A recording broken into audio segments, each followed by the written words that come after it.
I am the big tank. On the battlefield of life, nothing's harder than a tank. Yeah, have you ever met a man, hearts full of love, bigger than a tank? Big tank. He served in a few wars. He's a veteran that stands for a cause. For the best interviews and news, just keep it glued to the tank. I am the tank. Big BigTank Talk. Tank. BigTank Talk.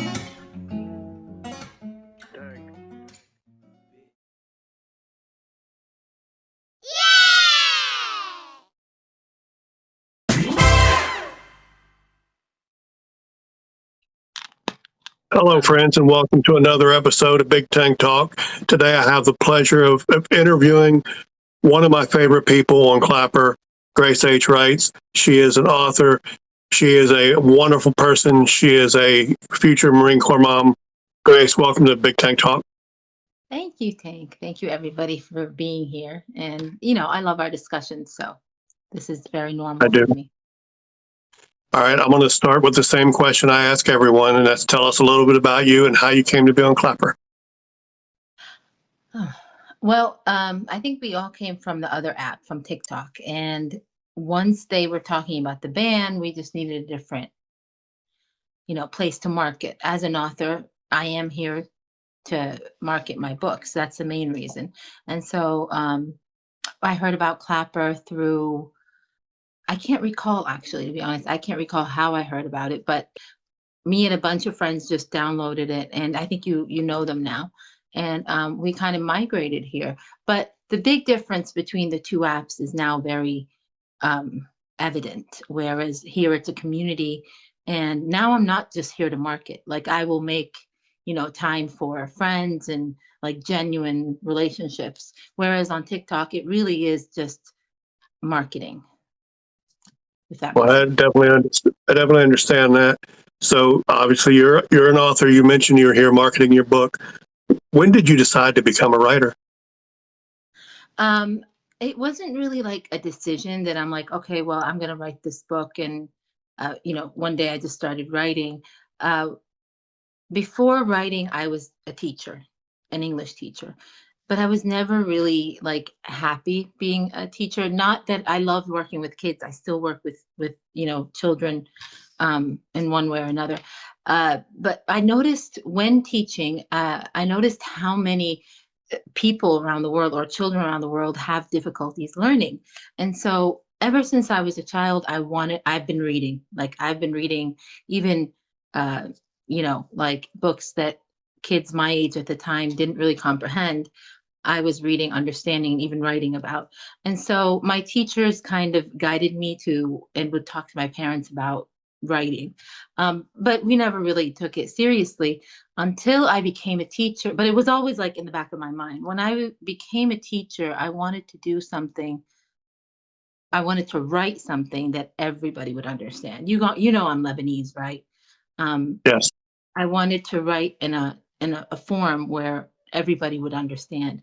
And so when COVID hit, we all certainly we all were at home. We were teaching online, and so I had more time,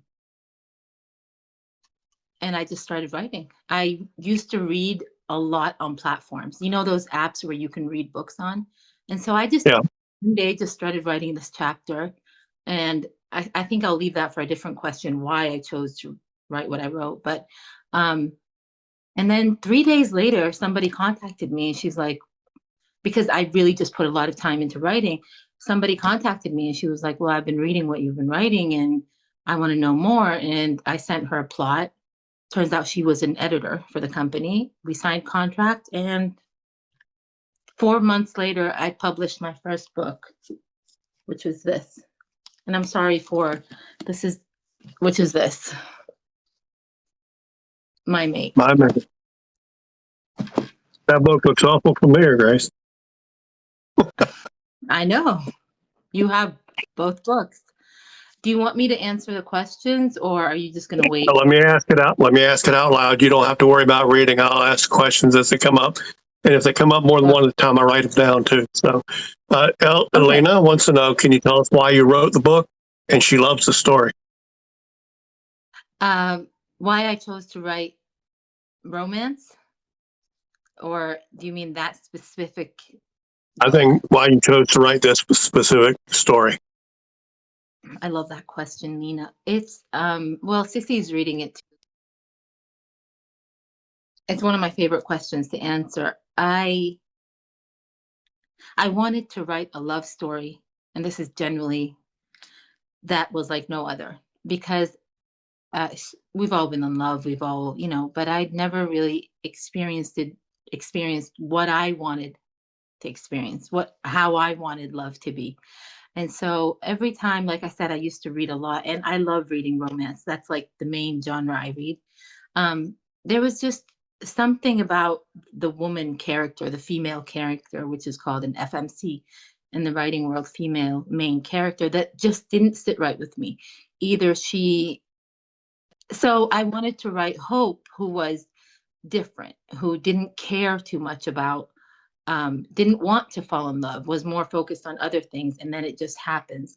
I wanted to write a love story that I would want to live.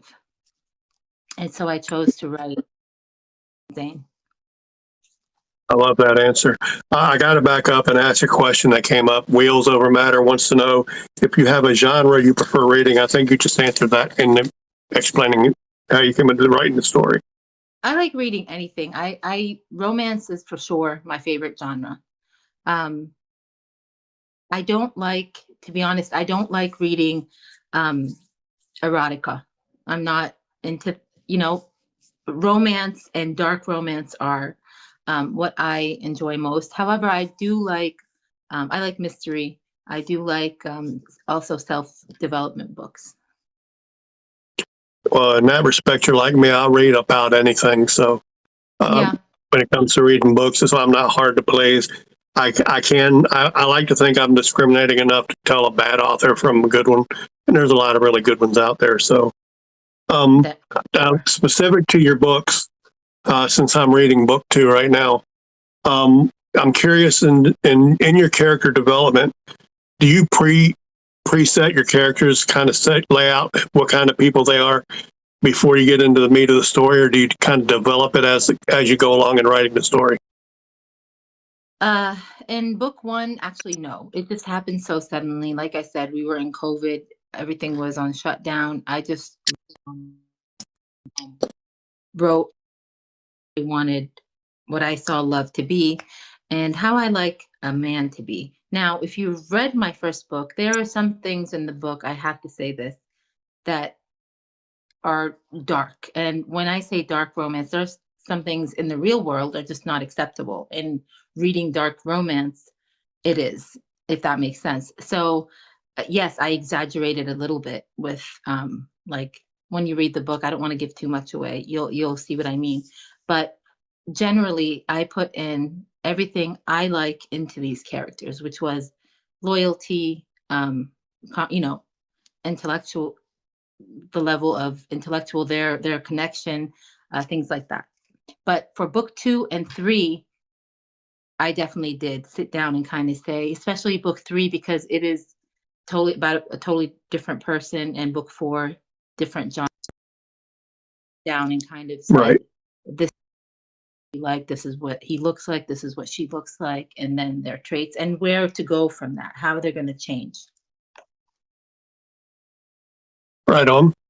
Um, I'm already falling behind on questions, so I'll catch those up before I get back to mine. Lena says, are you going to write another book series? I have already started writing a series. I don't know. When writing a book, I never kind of, even when I wrote the first 3 books, I was never like, well, this is going to be a series. I wrote My Mate, and then it was the audience that kept asking for more of Zane, that I wrote My Mate, My Hope, which is the second one. Right. And I was so in love with them that I wrote a third one. But the third book is not really about them. It's more about their child or their son. And so I don't know if I will write another series per se, but I have started writing a mafia book.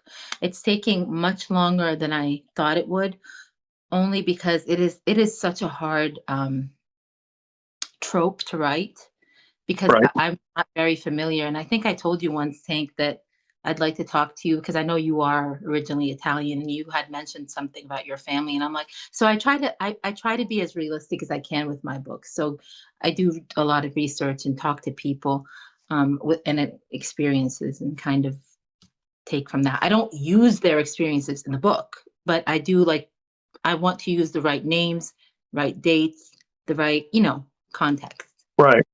Right. I understand that. Now, if your book if they make your books into a movie, do you have any actors in mind you prefer to play in the major roles? I don't. I can, it's weird. Hello, Ray. It's weird because for me, I can actually see it on how they say you have to visualize something for it to happen, like in Yeah. manifestation. Um, and I do really think I manifested all this, like all the books, because I thought about it so much, that writing, and when I would read, I would visualize these scenes. And when I am writing, this is to kind of get off topic for a sec. I can see what I'm writing. Remember being able to see the fight happen and the smell of blood on the ground. Like I could actually see those. So I don't Right. have act, but I do see it on the big screen. I would like to say that I hope if it does ever become a movie, that I hope it's someone new, somebody fresh, somebody that can live up to the role. But I don't have like certain actors in mind. Right on. Welcome in, Ray. And Ray Leno said he'd be great to act out a part out of your book, just so you know. Yep. Okay. Well, I see that we're getting a lot of Jason Statham. Yeah. Well, I think that Martha, he wouldn't be interested in. Where can I find? Martha asked, what advice would you give to a self-publisher? And with the rules of no solicitation, how do you get out there? In terms of marketing, is that what your question is? Like how to market it, or are you trying to? You mean how to make the time, sit down, and put yourself? I think so. Because self-publishing is pretty self-explanatory. It's the marketing and getting the word out there about your book that's difficult when you're a Exactly what self-publisher. I'm doing. Exactly what I'm doing right now. You have to be on. You have to be on most of the platforms. What you like, what you don't like. Um, I'm not a huge fan of TikTok. However, not anymore, but however, you have to market, you have to put yourself out there. So many authors are like, oh, I don't want to write because I don't want to go live, or I don't know if I can, do this. And I think that's the easiest part, going live. You have to reach a point in your life, and this goes for authors or uh, everybody, in general. You have to reach a certain maturity or thinking in life where you don't care. It doesn't matter what people are going to think, what people, their thoughts are their own. I respect it and everything, but that's their own. Uh, you have to think about you. You have to market, you have to go live, you have to talk to people, you have to reach out to people, especially if you're self-publishing. As soon as you get a follower, and if it's a reader, um, and this works definitely for the other app. If it's a reader, message them. Like, I noticed that you've got this in your bio. Another important thing would be to send out your book. You definitely don't want to wait and be like, okay, they're going to buy my book. You do have to send it out I send out my book at least 3 or 4 books a month, every month. Still, even though with the first, second book, sales are really good, and I'm grateful for that, I still send it out. And I always send out the first book because that's where your hook is. You want them to read the first book, and I'm saying this in all, and then like it so much that they would buy the second, third, and then whatever books you have.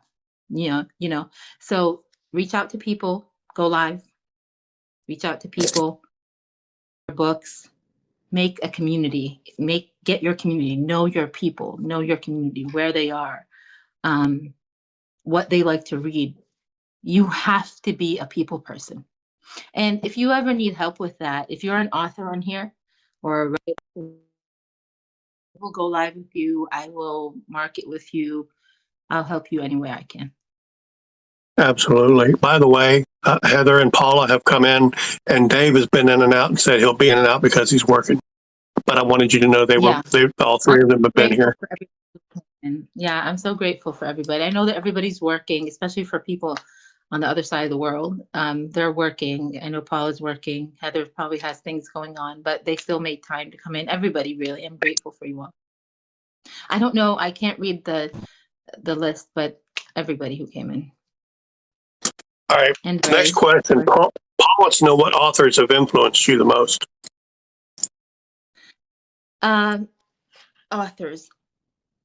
I'm Welcome in, gonna Leah. say for it's gonna be Jane Austen. She's been like an icon to me ever since I was, I think, in the 6th grade. I've been reading her books, even younger than that, and yeah, she is why I wanted to become an author. And yeah, just the old authors, mainly uh, Jane Austen, for sure. Absolutely. Now I The have to romance. ask you this, Grace. Um, anyone who's read at least your first book knows your books are more spicy than your typical romance novel. Uh, why? What made you decide to make it a little more spicy than your typical romance? As a woman, I feel like it is, especially growing up maybe in the Middle East, or well, not growing up in the Middle East, but being from that culture and visiting the Middle East so often when I was growing up. And then because I grew up in Boston, Right. we went to Lebanon, and I noticed how sheltered women are in terms of expression. So I wanted to do something totally different. I did not want to, I wanted to make the world see that it's okay for us women to put ourselves out there, whether in writing or not. Right. I feel like it is a among women, and that's my target audience. And I wanted to express myself differently. Middle Eastern women are not used to that, and I kind of wanted to just break that. If I Get out. could, if I could give you my perspective as a man who has read the first book and is into the second one, and who has read romance novels before, because, like I said, I'll read about any of the genre. I Mm-hmm. think novels, while they're wonderful and the writers are typically good, they're not particularly realistic, or they're or not put in language that we use. Your words are much more relatable. Yeah, they're a little more spicy, but in real life, aren't we also a little more spicy? Do you Right. talk like a romance novel in your real relationships? You don't. So No. that's one of the Yeah. things I appreciate about your book. Yeah. Um, Lena wants to know, other than writing, what are some of your passions? Um, Other than writing and putting time into reading, I like working with people. So anything I can do I'm a people person. I don't like to be, working. And that's what's hurting about working from home 4 days a week, is that there, I'm a people person. So I like to get out there. I like to help.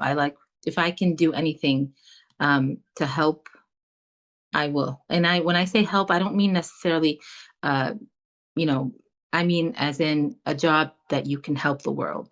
I'm a big lover of UNHCR and uh, humanitarian work. So that is something that I look for.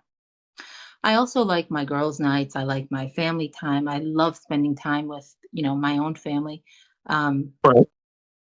but what makes me happy is, when I go to sleep, think that I've done something to help someone in one way or another. Well, You you know guys you've know the helped me. Middle So East, a lot of turmoil in the Middle East, and so absolutely. we're all the same. That part of the world means a lot to me, and so um, I that's what I love to do, is help. Nisi asked how much your books cost.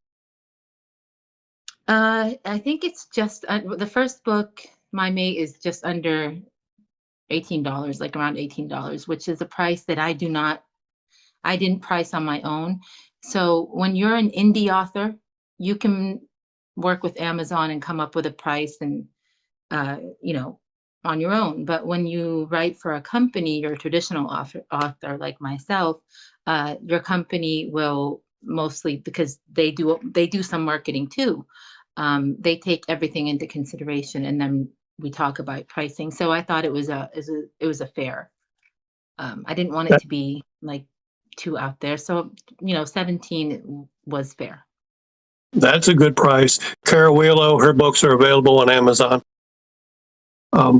That's been asked a couple of times, and that's why I mentioned that. As a writer and knowing what you do puts you exposed to a lot of the public. How do you deal with your critics? Just like I do with anything else. And this is also for every other author, if there are authors in here, or writers, you have to be able to take in the good and the bad. Critics, thank God, if you go to Amazon, then you can go to Goodreads and you read the reviews. I haven't had, like, some people will rate it as a 2-star and say it was an easy read. That's great. You learn from them, you accept them. Sometimes it takes one bad critic, believe it or not, or one bad review to kind of blow an author up. So whatever, I take it, I don't let it get to me. It doesn't bother me. I kind of understand, this is not for everybody, and Right. I think if I were to go back, the one thing that I didn't do in my book that I probably would is put a trigger warning saying that this book is very spicy. There's an age gap. Um, and so a lot of women I know have a problem with the age gap. And so that could have, if you don't like it, don't buy it. You know what I mean? But I am Yep. very grateful for the good review and the bad review, as long as it's an honest review. So critics, bring it on. It's fine. I don't know if I've asked I, you this. How long did it take to write the first book? I started writing the first book in, I want to say January, and in April it was finished. But like I said, I had so much time. Right. That was all I did, was sit down and write. I wasn't working, so there was no other job I was doing. It was just that. I just remember schools were shut down, so I was still Right. teaching, but we were doing it online. So I just had so much time. I finished the book um, in like 4 months. That's really impressive. I have to ask because, as you know, I did a deep dive on your account before this interview. Why don't you explain to us what a book boyfriend is? A book boyfriend. I actually deleted that from my bio because a lot of people will ask, like, "Oh, what's a book boyfriend?" or "Can I be the book boy?" So when I wrote Zane, and he's the main male character. When I wrote Zane, I wanted to.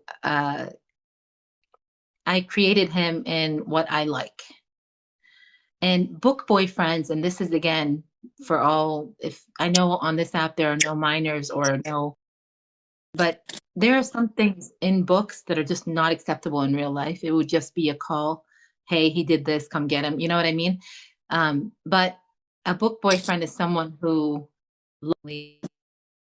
will do anything to protect his lady, uh, not cheat, doesn't see anything, just goes above and beyond for her. In real life, that doesn't really, so that's why book boyfriends are better. Gotcha. I got to catch up here. Paul wants to know, what do you do if you lose focus while you're writing a book? That happens all the time. You know, family, my son is older. He's got his own things going on. I have to keep up with that, make time for that. When I lose focus, or if you are a writer and you get writer's block, I always say it's one of two things. You're either, you didn't plan out as much as you should have in the beginning. And you can fix that easily. You can just sit down and kind of go back to your plot. And it doesn't have to be a written out plot. It can be a mental plot. Just kind of sit down and refocus and say, this is where I left off. Okay, this is what I want to do. And, kind of plan it out better. Or you're just not reading. The best advice I can give authors or writers is, if you're writing, make sure you're reading. And it's very unethical to put in your book, but sometimes this one sentence, this one idea inspires so much. So yes, exactly. Go back to the basics with your plan and keep reading. You have to be reading to be able to just stay motivated and focused. You know what I mean? Just pick up a book and read. Another thing is, I want to say, and this is, I know it's going to sound cheesy, but it is so true. And sometimes I have to kind of remind myself what made me want to write? Why did I do it in the first place? You know what I mean? Nothing else in the world right now, if I was to go through something or a problem or a health issue, everything in the world is just there for support, but nothing is going to matter except what you do for yourself, what you put into your Right. health, life, what you put into everything. And so I kind of go back and start thinking, like, why did I want to do this in the beginning? Well, once, I wanted financial freedom. Well, I love writing. I wanted financial freedom, and to kind of be known. I want to die one day. When I go, I want my books to be on people's shelves. And so that will, get me motivated again, focused. So, Tina asked from Tina's Corner, have you ever considered using illustrations in your books? Yes, absolutely. I actually spoke to somebody on here not too long ago about, I've been wanting to set up a Patreon where people, I think you guys know what Patreon is. You pay a price and you can actually see things that are not available to the world. And what I thought of doing is having an artist illustrate scenes, the spicy scenes, because those are very popular, and putting them on Patreon, and people would just pay something very little to see them. Welcome in, Lily. It's good to see you. Welcome into the new folks that have come in. I know I don't call everybody out because I won't interrupt Grace to do that. What do you ever, have you ever, during the process, whether this book, the second, or even the one you're working on now, you ever experienced self-doubts about what you're writing? I'm sorry, what was that? Have I ever experienced? Given the books, whether it be the first or the second book or the one you're working on now, Yeah. do you ever experience self-doubts as you're going through the process? Sure, absolutely. We're all human. There are times that are good and times that are just not as good, especially if we all have other things going on in life. Let it be with, like I said, with family, with health, with whatever is going on. It can be a huge block. You know what I mean? So yes, sometimes, but like I said, it's very easy to get back on track. And sometimes, Tank, all it takes is reaching out to one person that will kind of make you just put you in the right headspace and get you back on track. Ronan wants to know if it was difficult or scary changing careers. Was it difficult, scary?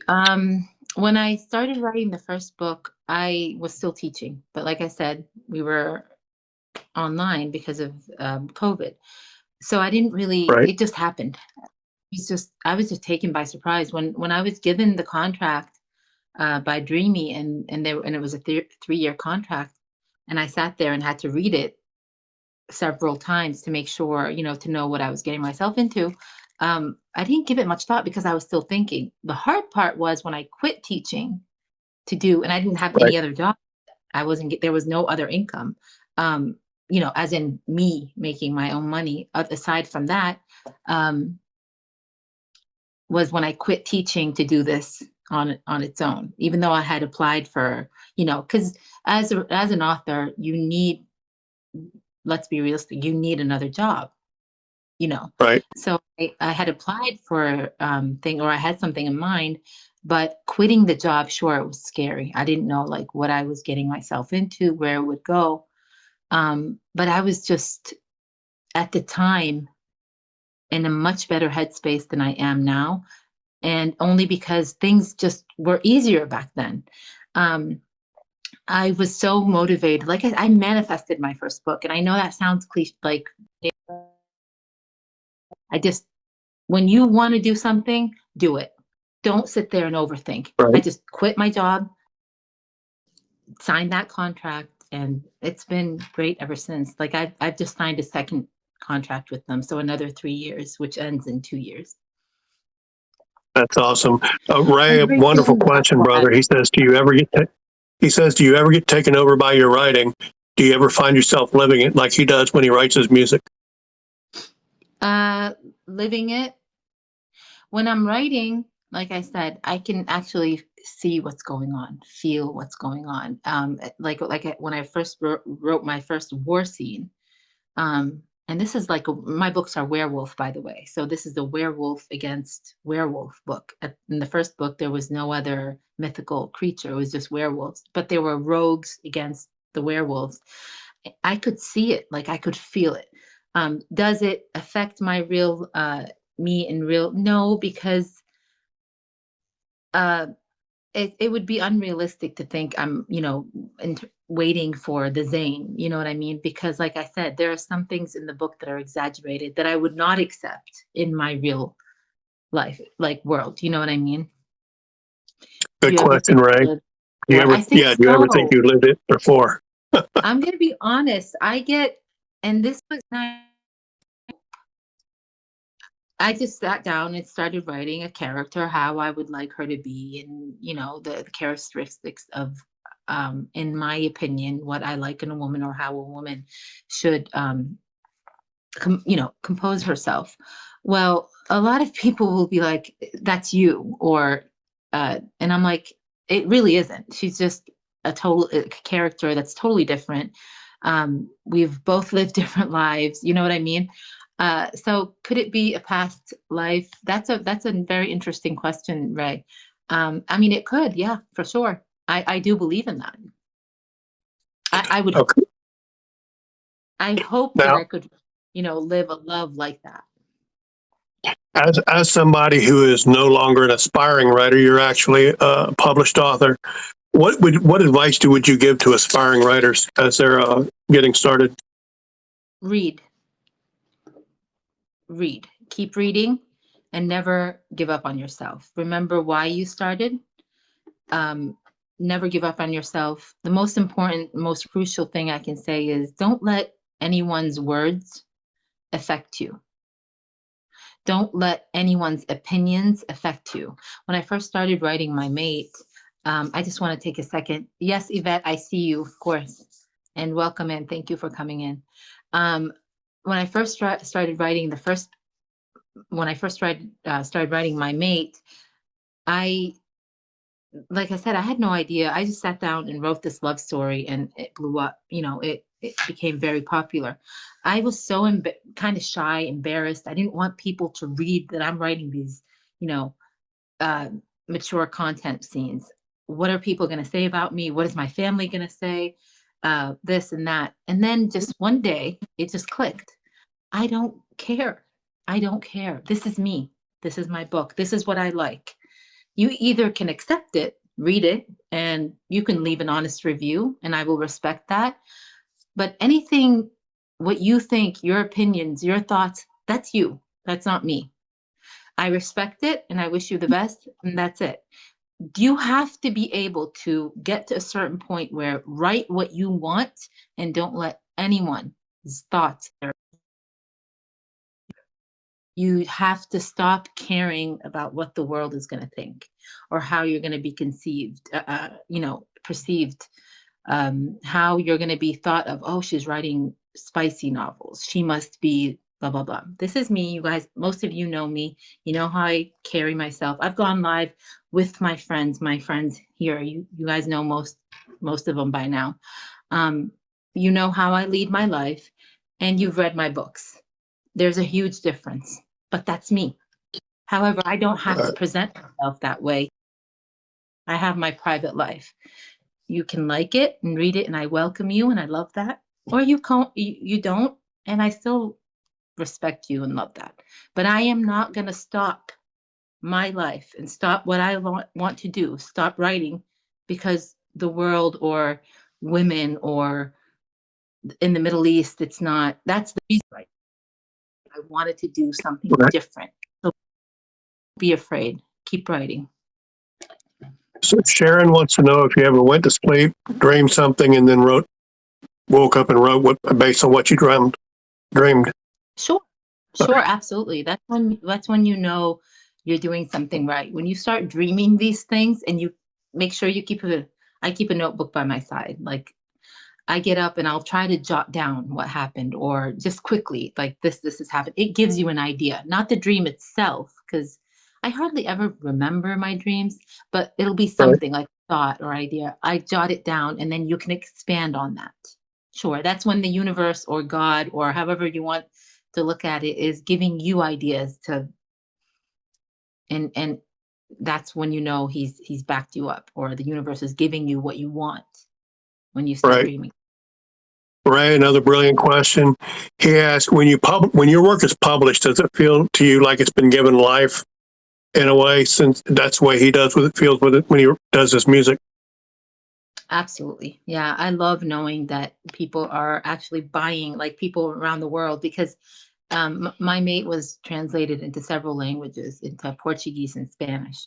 And so I'm hoping that I can do Arabic one day and, many other languages. So it's very, for just being a teacher, a person that, just a teacher, to having people around the world message you, DM you, whether it's on Facebook or on Dreamy itself. That's where most of on Dreamy or on Facebook or on any app and say, hey, oh my God, I got your book and I like it. It's just for, you feel like you've done something. I feel like I've achieved something that I always did. And that is a very beautiful feeling. I won't get into politics, but if it gets translated into Arabic, how do you think it'll be received? To be honest, in Lebanon, maybe better than other, Middle Eastern countries because Lebanon is very westernized. But I really don't know, Tank. I'm hoping that it'll be accepted. In the Middle East that will probably reject having a spicy romance with so much dark in it on their bookshelves, in their libraries. Right. So, and that's fine. And the only reason I ask because I know there is a cultural difference in the Arabic communities as opposed to say here in America, where America's pretty wide open and you can pretty much write about anything. And I didn't mean any disrespect by asking. Oh no, absolutely not. No, that's the reason I wanted to write spicy romance. As a Lebanese woman, I wanted to do something different. I didn't want to write the hidden. No, this is what I like. This is what most women like, and this is what I'm writing. Okay, Paul wants to know: would you ever write a book about someone you met on Clapper? About or based on someone you met on Clapper? Sure. If I happen to meet, you mean as in like if I meet two people and they inspire a story and I write about them, sure. In terms of my life, I think not, because I think I'm past that point. But sure, there's a lot of people, if I meet someone, let's say, and there's some kind of inspiration to write about, sure, why not? Okay. Something that's maybe not directly related to your writing. Mm-hmm. What's your biggest fear? I have just less than a year ago, I overcame my biggest fear, which was guns. I had a huge, even though, this would be surprising since, considering my family background, but I have a huge fear of guns and any weapon really. I can't see them, can't be around it. Like that, it was just terrifying until finally. And this kind of goes back to the question that you just asked. Somebody on here was like, we were on a live one night and they were like, well, you have to face your fear. You have to do this. And what I recommend is you go to a gun range. And so Hmm. I think it was like the next day, I actually called and made an appointment and went in. And now I love it. Like that was my biggest fear. And now I overcome it. Will I actually pick up the gun that I bought and load and shoot? Probably not. But I'm not afraid of them anymore. I took lessons and now I go to the gun range. I try to go once a month, sometimes more. Right. So that is definitely stepping out of your comfort zone. Would you say it's a difficult thing to step out of your comfort zone, or would you encourage more people to do it? Absolutely do it. Absolutely. It was so freeing because there was, if you do it the right way, if you learn the right way, there's no reason to be afraid of a gun. Um, Right. uh, Absolutely get out of your comfort zone. Actually, you can't achieve greatness if you don't get out of your comfort zone. If you lay down on that pillow, you're just laying down knowing you're safe, safe, safe. That pillow, you're going to die there. Die. When I say die, I mean like, your thoughts, your everything about you, just you're killing yourself just laying there. You have to get up and do what you don't want to do the hard things. It's days where I don't want to write is where I kind of sit down and write. You know what I Right. mean? That makes sense. If you can sit down and write when you don't want to, it makes it really easy when you're in the mood to do it. Uh, Exactly. Yeah. I definitely understand that. I have to mention this just because I love it. Race is right about him getting turned into a werewolf and then doing a revolution with some spice. I could see Ray as a werewolf. I have to say that. Yeah, see, I've been trying to read the comments, and Ray, in terms of the way he thinks, his mindset, the way he's different, just what I mean, accepted and not accepted, loved by many. Yeah. He definitely would be a great part. I can see that. All right. I want to ask you this: when you by going out and firing a gun. Now I'm your friend, so I know that your son will be going into the Marine Corps. Hmm. Having gone out and handled and fired guns yourself, does that alleviate in any way your concerns with your son joining the Marine Corps? Um, I never, when he said that he wanted to join the Marine Corps, I think it's always been something that's been in the back of his mind because due to his, family background. Um, yes, is it something a mother thinks about? Absolutely. I think you know this, Tank. It's my biggest fear is to what's going to happen. But at a certain point with our children, you have to reach a certain point where you give it to God and say, He's in your hands. What's meant to be will be. Do I live in fear? No. I don't like to. If I'm going to live in fear, let it take over me and consume me, then we need help. But is it a scary thought that later on my son is probably going to be going to different? Um, I'm all I can say is that I'm very proud of him, and I hope that he makes the right decisions and that he can learn enough, just like his family members did, learn enough and be strong enough to do it and come home. And without sounding preachy, because I don't mean to do that, but you have guided him and taught him and help him set up his own moral code. You have, but it's really going to take him doing what he chooses to do and exercising the things that he was taught by you growing up. Mhm. I, you're a parent, you're going to be concerned about the choices he makes once he's out from under your roof. I Yep. absolutely get that. I would say don't forget to have faith and the son that you raised to be a good man.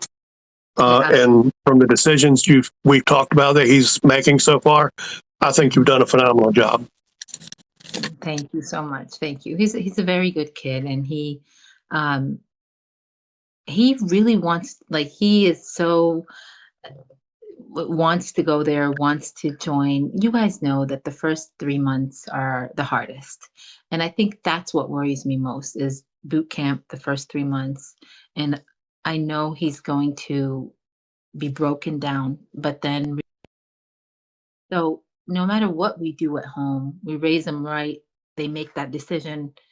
No, I'm not going to go party, but I'd rather go and do this. No, I'm not going to use or abuse this. I'd rather be doing this. Those are the things, that I raised him to be, me and, his father. However, once they break you down the first 3 months, that's a totally different game. I hope that I hope that he knows how proud I am of him. Like it's a very just amazing moment when he said, "This is what I want to do," and he signed the contract and swore in. It was amazing. So yes, I worry, but I'm also equally very proud. Howard the Ducky is asked, she came in late. Where did you grow up? I grew up in Boston, Massachusetts, in a small town called Paxton. Yeah, that's where, and then came to California when I was barely 8 years old. We moved to California, Right. and been here ever since. But I am from Boston, but I'm also Lebanese. So yes, my roots, my origins are from Lebanon. And we went there so much that I speak Arabic very well. However, I don't read or write it because I didn't go to school there. I went to school here. Right. I didn't learn to read it or write it, but I can speak it. And then she followed that up with, do you know how humbling your passion and grace are? Do I That's know? something, are you aware of how humbling it is to a lot of the rest of us, how your passion and grace for just being you, doing what you do, how you show respect and love for your friends? It's a really good question because it's probably not even something you ever thought about. I'm such a humble, good person. No, I try to do things that are right. We all have flaws. We all have, things we deal with, maybe from past relationship experiences, growing up. We all go through things. I do like to to remain and show kindness all the time, even when someone, or even if you're faced with the ugliest situation. How you respond to it is essential. I don't respond. I try to just remain in my calm and think things through and give everybody the benefit of the doubt. And I think sometimes that's not a good thing because I tend to see more good than bad in people. And I've heard that so many times that it's insane. That's not a bad thing, Grace, to see the good in people. I think most people, even people that surround themselves with drama and trouble, I still think at their core, most people are good or want to be good. Maybe they don't know how. So seeing the good in people, that says a lot about you, less so about anybody else. That just tells the kind of person you are. And that makes people like me very grateful to call you friend. Oh, well, so am I. I'm grateful that I've made so many friends on here, and the loyalty that that I've just been baffled by, and friendships are amazing. Did she? She did. She's the one that asked if you thought about having illustrations for your books. Yeah, for sure, Tina. I think I answered that question. I've been looking into setting up a Patreon, and so I want an artist. I've actually spoken to someone, but then never went anywhere because I've been busy with my mom, who was very ill since last Saturday, and I kind of was by her side. So, but I spoke to somebody about drawing the spicy scenes for a Patreon. But yeah, definitely yes for your answer. Sharon asked, who would you like to narrate your audiobooks? And are they going to be on audiobook? There are. There was an audio version. Then we had, like I said, when you're a traditional author, there's always a company that you have to go back to, or they come. So, right? Um, they were in Lena, audio until. I'm sorry. Go ahead. no, I'll go ahead and finish, Grace. The my problem was the person that was narrating Zane was very English, and if you know Zane, he's American from California, and looking for another narrator. Life gets in the way sometimes, and this is for every author, writer, every parent out there trying to do their best. Don't You have to take a break when life gets in the way, and whether it's health or financial, especially the times we're living in now, and everything seems like time is rushing, time just flies by insanely fast, and things seem to be hard. You have to slow down and sometimes decide to take care of other things. So I do I all I can say is just when you know what you want, what you're doing, why you're doing it, uh, you'll always come back to it, kind of fall into line again. Lena, by the way, volunteers to narrate your audiobooks. Yeah. She So put that in I a don't. couple times.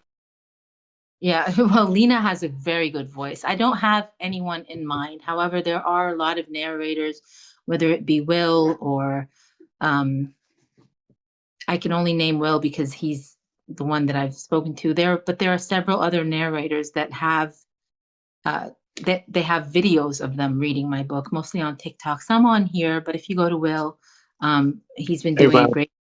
But I don't have anyone set in mind to say she's going to read Hope and he's going to read Zane. However, I know in the back of my mind it's a work in progress. I'd like to interrupt at this point, Grace, if you don't mind, and let Mhm. everyone know that a week from today, on May the 11th, I will be interviewing Amy Beautiful Disaster. She is a really wonderful person, and I'm looking forward to that interview just as I've been looking forward to this one all week. I Having said that, I know you do reading lives also. My question is, do you find it difficult to read from your own books aloud? Yes, I can't tell you how hard it is. And I think it's only that first step when I'm like, okay, I'm going to read this chapter today, or what I'm doing now is I start from the beginning and just started going chapter by chapter. And you've read the book, there's a lot of spice in there. If it's a spicy chapter, because it's so like I can write it, and but to sit there and read it to people is kind of hard at first. But then I'm like, this is me, and and I kind of just mute the comments and read. But yeah, at first it is hard. Okay. I have to ask, and he's not in here. I was hoping he'd come back to hear the question. But because I was asked to, when are you going to send a book to Tim's wife so she can make him read it? I told him yesterday. Tim Tim was live yesterday, and so Tim's wife is a romance reader, and she made him, and I have to salute her for that. She made him read a romance book, and he was just like so, and it's a very popular romance book that I love, but he was just so disgusted by it and couldn't get. So now I kind of tease him and call him the romance reader. I am definitely going to send her my book. What I try to do is I will pick one, two, depending on, just finances and what's going on. But I try to pick one, two, most three people a month that I will send a book to. And so Tim's wife is definitely this month for May. Dragon asked, how technical do you get with the descriptions of the spicy content in your books? Very technical. I like description. I to rename anything. I call things what they are. Yes, it's an easy read. And the reason I went into an easy read was because I wanted everybody. Being a teacher, I noticed how many people have learning difficulties. So I wanted to write something that everybody would understand. And I mean, well, 18 plus, you know, you, Right. for mature. even with the mature content, I wrote it in a way that's everybody can understand, name things exactly what they are. I don't go into changing cute little names for different, body parts. They are what they are. All right. The experience of writing not just the first book, but the first couple of books, and with writing your book that you're working on now, would you change anything? Uh, Going back now when I read, because believe it or not, I do read my own book because you have to keep up with writing. Especially when I was writing the third book, there's things that I have to go back to kind of remember. I'll come across something and say, I wish I had worded it this way. Because when you write your first book, especially if you're not like I didn't have a college degree in English or anything. I was just an English teacher. And Right. I taught seventh grade. So it wasn't so to for me, the hardest thing I can say, or the best thing I can say is I'm kind of reading the comments and getting distracted. There, the link is in my bio. The link The is in books my are on Amazon. Yeah, I would when you write your first book, you're new to this, when you start writing your second book, your third, and now your fourth, it's easier. And sentences kind of, I would word things maybe differently. Just a few times I've come across that. I wish I'd said this that way, but to change anything in the story, no. Now, as you know, I am self-published, and as is Martha. How difficult is it to get representation as an author to where you don't have to publish independently like we did? Self-publish if you want to get the book out. Uh, right now, I think if I were to go back, I would self-publish because it's gotten so much easier. But to get a company, if you want to write for an online app, who are apps that actually publish books on Amazon and in libraries, and that's the next step that we're working on, is going to bookstores. But it's actually quite easy. You just have to find the right app for you. So, for example, Dreamy only takes romance, and they have to be a certain trope. Like it has to Right. be spicy, werewolf, or mafia. Like they have certain tropes they take. You have to find the right app, and it's quite easy. The hard part is finding the right app. Okay. So I you got have to find, like for your self tank, you would have to find an app that takes that is for poetry. right But whether they would take you or not, it's easy. The process is easy. It's just finding them. now. One more question. Uh, is it possible, and if so, how does someone get an autograph book from you? Usually they just write me or they'll write the company. Like I've had emails come through where they say, this person wants to get in touch with you. This is the address they want. And let them know yes or no. And we do it. It's very easy. You just contact me and I sign a book and send it out to you. Right I on. still, because I'm me, when someone says that, I'm like, because the book, again, this is my most used book. I'll tell you something. This is the first book that was ever published. When we published my mate, I wanted the first book to be mine. And so that's why it's used up. I read it a lot. I've sent it out to alpha readers, and all the books are signed electronically. But if anyone wants me to sign, I still sometimes when I think about it, I'm like, why? But I get it. If somebody wants me to Well, sign a book or to I write can something, I can answer that question for me. I have probably between a half a dozen and a dozen signed books. So I do have a collection of autograph books, books signed by the author. Um, Probably the most famous of those. I have a book that was signed by actor Arlie Ermy, which is priceless to me. Since he passed away. right? How did you? I'm gonna give Howard the Duckiest the last question. She wants to know, what is your favorite book? I'm sorry. What was that again? Howard the I was Duckiest losing. asks, what is your favorite book? And LD Sweet says she's a collector of autograph books of people that she loves. Yeah. If he wants a signed book, I will definitely sign a book and send it to them. It's just a signature. My favorite book, I love Pride and Prejudice. For me, if I watch, I would rather read the book than watch the movie. When I read, if you guys, everybody knows Twilight. When I read Twilight, Twilight is a great book. And then when I watched the movie, and I'm not to take away anything from the movie, that's a great movie. And who am I to even, you know, criticize it? But I didn't like the movie so much, whereas the books are phenomenal. Same thing with Pride and Prejudice, or no, Pride and Prejudice lived up to the movie. But yeah, that's my favorite book. I would rather read the book than watch the movie. My favorite one is Pride and Prejudice for sure. All right, folks, that is 1 hour. It went by so fast. I want to thank everybody for the questions. They were phenomenal questions. I want to thank you, especially Grace, for taking the time and let me ask you the questions. If you want to see her, if you missed part of it or you want to see the whole thing, it's been screen recorded. Paul will send it to me. I will edit and I'll post it on my YouTube channel, and it'll be available to watch Wednesday at noon.